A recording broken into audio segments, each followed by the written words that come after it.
Serious one. Okay, so we are from the group of young ladies and young men and other people who have become single and are ready to mingle and get married again. So we had some issues that our facilitator, Pastor standing right by me here, gave us from experience. And then we had some questions and some contributions by way of the way forward. For the advice that we got, we're informed that it is good to trust in the Lord for our spouses. It is also important to make friends and acquaintances and be in open relationship than to be so stuck with that someone that everybody kind of think that this is the one, and when it doesn't happen, it ends up creating issues for us. And then we should not prolong courtship beyond 1 year. So our parents should also take note so that they can guide us accordingly. And an advice that came with it was that it leads into temptation, because you could think this is the person and end up doing things that you are not supposed to be doing, including sex. So we should also not engage in premarital sex as it breaks trust, even if the two individuals end up getting married. And we should always pray about our relationship and do proper due diligence about the people that we want to get married to. And this, we would also need the help of the church, our friends, and our families to do that. The due diligence could go into the extent of even conducting blood tests to be sure that there is blood compatibility and free from diseases and other things that could end up ruining our lives. And we will also advise to break away from a relationship. So there are people, a lot of the people in the group were in relationship preparing for marriage. About 90% of them had also been in relationship in the past. And we advise that if you're in a relationship and the relationship is about sex, you are always fighting and there is misunderstanding, or you are living together. You are not married, but living with somebody with the hope that you would get married to the person, break away today. The questions that came were, is attraction important as character? Because if you are not attracted to somebody, how do you marry the person? And we advise that these days, beauty could be bought. So if you find Women are all beautiful. We don't have any ugly woman this year. That is what Pastor said. Country. No, so if you find a woman or a young man who you think the character is good and you would want to live with, help that person to groom themselves into the kind of attraction that you want. Can we break up during counseling if you find something that you're happy about? That also we would know that yes, it is possible. Even at the altar, if you think there is something about the person that you can't live with for the rest of your life, it is important to break away. Please, that is the advice we're giving. Does education count? We said until you are put together. It is a counseling session, so I speak as a counselor.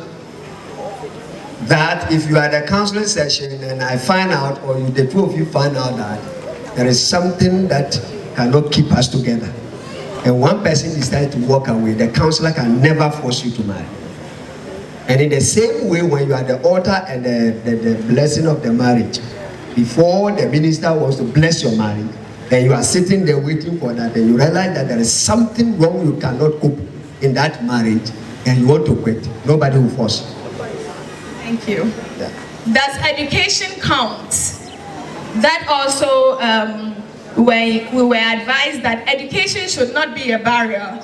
So if the other individual is not so educated as you want, you can help the person. It actually became a debate because there was also another side that felt that if the other person does not understand you enough, for example, you could be going for a program with your classmates and they would not understand. So it all came back to understanding each other before getting married or committing to marriage.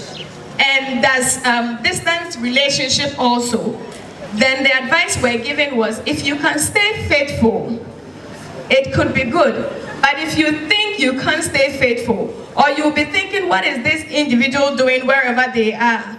Please save yourself by not getting involved in a distance relationship. Does age matter? If a young man is 30 years and has found a woman that is 35 years, the advice we're given was that the church does not forbid marriages because of age.